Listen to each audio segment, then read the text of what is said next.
Hi guys, and welcome to Reality with Tea. Sipping on my ginger probiotic tea today. How are you guys feeling? So, I had to take a week off because I just have so much going on. But I was like, okay, let me do the last two episodes of Married at First Sight so that we can get to because we need to get through it because I'm getting bored now and we just need to get to decision day.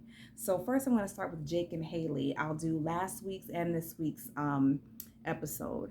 This has to be the most uncomfortable, worst matched couple of the season. So I've already done those rankings. I'll probably have to do it again for this week. Let me know what you guys think.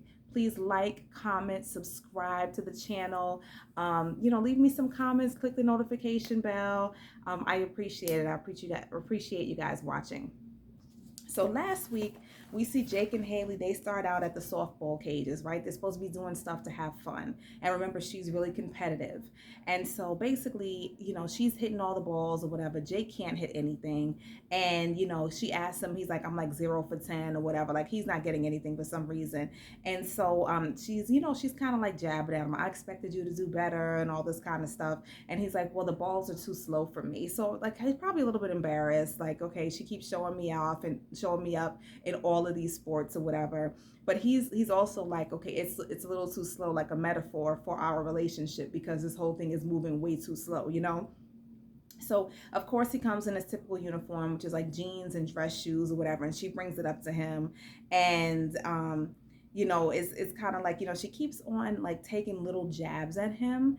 And he's such a nice guy. He doesn't really get back at her in the moment, but then when we see him shut down and then like kind of blow up later, that's where it comes from because it's all adding up. So she talks about, this is the episode where they might go to each other's homes, like their childhood homes, or they'll talk about their childhood to their spouse. And so she talks about when she was a kid, and she was like, I was so stubborn as a kid. I wouldn't swim. I wouldn't put on a helmet for softball. I would just say I wasn't doing it and I wouldn't do it, and nobody could make me do it. And he calls her a diva, you know what I mean? And so he's just trying to quip at her back, you know what I mean? And she's like, she always thinks that she's trying so hard or whatever, but I just feel like they're constantly in this petty, like, I got you type of thing, tit for tat type of thing. So they're never going to get to a happy place because they're just getting their feelings are hurt by the quips, and they're always trying to get the other one back. Then they play mini golf, and of course she's extra competitive for whatever reason again. And at the end of this, Jake shows her pictures, and he shows, in one of the pictures, he shows of a time when he had a company game. I think it was a golf event or something like that, and he was wearing poom poom shorts. Now, mind you, when they started the game, he wanted to come up with names for each of them. So it was like eagle versus dragon, but everything he comes up with is kind of corny, and she thinks it's corny, and she's like, okay, why do we have to be called eagle and dragon? But I think that he's one of those guys that are just so quirky and they like to be different and have fun, and she just doesn't see it for that. So, she's like, why are you wearing poom poom shorts? You know what I mean? At a company event. And he's like, I just wanted to, like, I think he just likes to, like, some of the shock value. You know what I mean? He likes to have a good time. And he's like, I kind of just show her those things and tell her those things to get her riled up, because every time I do it, she kind of gets a little, like, funky about it. So I think now he's just trying to get under her skin, and it's working. So, they had to write letters to their younger selves. And Jake reads his letter, and it's like, he says, I would tell myself as a younger person, don't be a bitch, and thanks for quitting football, and the whole thing. He's basically not taking it seriously. And she is a little bit annoyed by that, because I think that she really did take this assignment seriously. And I do think that she is trying in her own way, the best way that she is able to, because she does have a block up, you know what I mean? So to her, what she's doing is going above and beyond emotionally. So,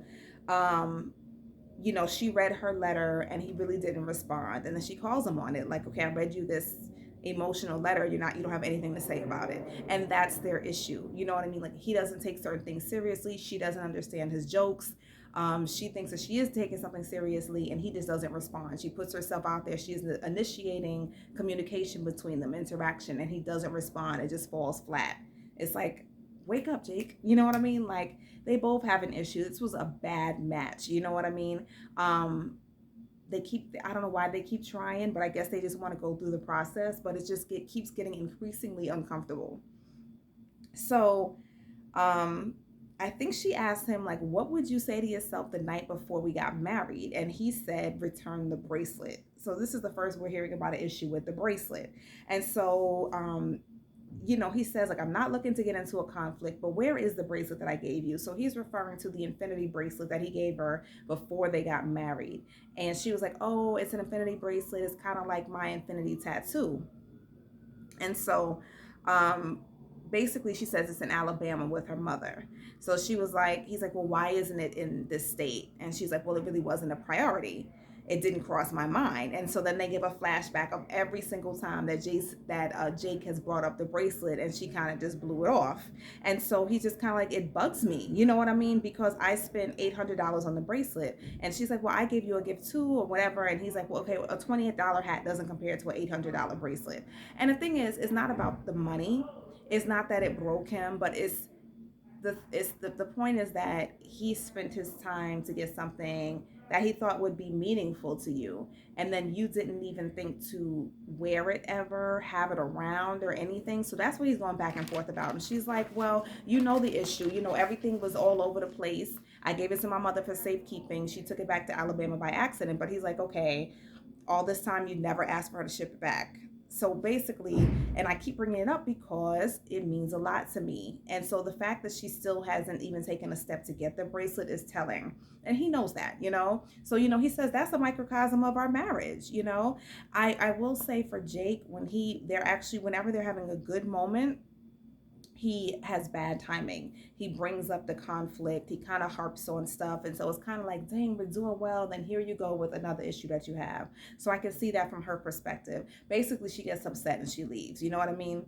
So then we see Dr. Pepper come in to talk to them. And she immediately says, Jake, you have a sad face. What's going on? And, you know, they were supposed to, in the unanswered question segment before with the therapist, they were supposed to ask the spouse a question. And the question that Hailey wanted to know from him is, why doesn't he dress for occasion when he's doing sports? And then immediately, like, I think everybody kind of looks at her, Dr. Pepper and Jake, and she's like, it sounds surface level, but it isn't. I mean, like, why wouldn't you want to feel comfortable anywhere you go? No, it is surface level, Hailey. You know what I mean? It is. And so, Pepper asks Jake, like, does her asking that make you feel judged? Like, basically, you're judging him. You know what I mean? And so then Jake brought up the bracelet issue. I guess his question was, why is it that the bracelet is not in the state again? And, Dr. Pepper said, listen, it was important to him. And Jake says he feels disrespected because it's not in the state. He knows it wasn't important to her. Basically, he's hurt by it. And Dr. Pepper throws at her, or Dr. Pepper said all that. Dr. Pepper throws at her, have you showed him any empathy or kindness? Because basically, I don't see it. You know what I mean? He's like, Hailey's kind of like, when I'm done with the situation, I leave it. I shut down if I don't like it. Pepper keeps putting it on her, which is good. Listen, take some accountability, take some responsibility. You pick him apart instead of looking at the real issues. You know what I mean? You're nitpicking at little stuff. You're wearing dress shoes to golf. You're doing this and that. Why are you wearing your hair like that? Whatever it is. But it's like, get to the bottom of the issue. And that's what they've been telling them the whole time. You guys like picking at little stuff and not getting to know each other on a deeper level. So, at the end, we see her calling her mom, and she's like, listen, Jake said he wants the bracelet back. And remember, he never said that. All he said was, I would like to see you have it, or at least show that you care about it, because I put a lot of thought and money into the bracelet. So now she twists it to benefit her and says to her mother, you have to send the bracelet back. He wants it back. So now the mother's like, oh, he's tacky. How do you give somebody a gift and want it back? And all this kind of stuff. So you see that they're both kind of like mean girls. And then she's like, and how do you bring up the cost, if it was a gift? Because it's like, you never asked her, like, why does he feel this way? You know what I mean? Like, Hailey obviously isn't telling the whole story. The issue is that Jacob feels like you don't care about it. And you're not, and you could even just turn around and say, listen, I'm sorry. I didn't mean to disregard the bracelet. Now I know that it means so much to you. I'm going to make sure that I get it. But she never took responsibility or apologized for it. So then this episode, we see they start out the episode with Hailey giving Jake back the bracelet in the packaging that the mother priority mailed it in. And she's like, you asked for it back, here's your bracelet or whatever. And again, he never asked for it back, right? And so, she says, if she didn't want it, what did she say? Oh, yeah. So Hailey says, yeah, like, I didn't want it and I probably wouldn't have worn it anyway. damn. All of that just because you're not in, you know what I mean? Because in the beginning you like the bracelet, but okay, whatever. That was just unnecessary. So then we see them. This is now the episode where they have the couples retreat. So they're all going to Hilton Head, South Carolina, and they're driving separately because they had tension, the night before. And so, it's like a 5.5 hour drive. Because I was thinking, like, why are they driving separately? But I guess so. I mean, that would have been a good time for them to talk, but maybe they don't need to talk anymore because it's just going downhill, like at the speed of light. You know what I mean? So they're driving separately. Jacob gets there about 45 minutes before her and everybody else, and we see him cooking them up some eggs. He made 8. Did he scramble them? No, he didn't scramble them. They were like, I don't know, was it over easy? Sunny side up? Whatever it was. It was 8 eggs. I'm like, who could sit there and eat 8 eggs? But I guess, okay. So, and that's all he wanted. So he said he was tired of waiting. And so he just decided to cook for himself. The issue was that Hailey said, listen, we were going to get here and cook for the entire house together, but you just decided to cook for yourself. So again, it's like there's always an issue. Like she's seeing that as selfish, only thinking about yourself.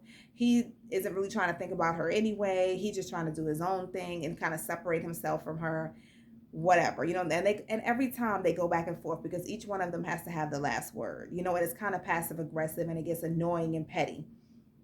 So, Hailey says that she's tired of initiating interaction, so she's just gonna let it go. I can see where both of them come from. They all sit down at the table. Hailey made a dinner for everybody. I don't know, she made like a little pot of spaghetti. I'm like, okay, how's everybody gonna eat that? But whatever, I guess everybody ate. So now they sit down, and the question is, what have you learned from this experience? Good or bad? Have you guys learned anything? Jake quickly says he did not learn anything, and he repeats it a few times. I didn't learn anything. And so she challenged him. You didn't learn anything? And so now they're going back and forth at the table, being petty. And, Brianna says in the confessional, I think that he just shut down. So when he shuts down, he's just going to say anything negative that he has to say. And that's true. He ends up calling her fake. He was like, I wasn't being fake. And then she said, well, you didn't try. I was trying. And he said, I was trying. But remember, you said it was too heavy. So again, here we go with her being superficial, him being too deep. The whole thing, whatever it was back and forth. And it was so uncomfortable. They play a trivia game. And then, by golly, Jake and Hailey win. As horrible as they're doing, they win. And this is what happened last time with Miles and Karen. We thought they were the worst off couple. They weren't going to end up together. They hardly stand each other. And they won the trivia game. And that's really probably because they weren't doing anything intimate. They were just sitting around talking all day. So they were hearing a lot about each other's past. Every couple is sent out the next day to do an activity together. So Hake and Jelly went crabbing. They probably had a good time because often when they do stuff together, they have a good time, They had to write a letter or something about the positive qualities about each other, and they enjoyed that. So it seemed like everything is looking up. They talked about, it was so nice because he said, when I saw you coming down the aisle, I said, that's my wife. Everything was positive. He said, you're headstrong, you're smart, you're beautiful, you're everything I asked for. I could see why we were matched. And she pointed out all of his positive qualities, and he has a lot. And so we're like, oh my goodness, maybe there's hope, right? Then they have a girls talk. All the girls get together, and she says, he says when I came in last night that I had a hostile tone. So they're kind of not on the best page. Then the next morning, we see Jacob. I guess everybody's headed home. I know I'm skipping through a lot, but I don't want to keep you guys all night. The next morning, he's packing up his stuff, and he leaves by himself. It doesn't say goodbye to anybody. So you're like, what happened? And at this time, I had missed the first 15 minutes, so I didn't see that they had arrived separately. So I'm like, damn, what happened that he had to leave her there and just left by himself without saying anything? And she wakes up, and she's like, where's Jake? I guess he left. I can tell she was a little bit embarrassed, maybe. She was like, we had no communication. He didn't say goodbye. He didn't tell me he was leaving or anything, and she had no idea why he left. I'm in the dark about that too. Maybe he was just over the whole thing because I feel like he doesn't like being fake, and if he's done, he's done. He's kind of like, if this isn't going anywhere, let me just remove myself from the situation, which is what he's been saying the whole season.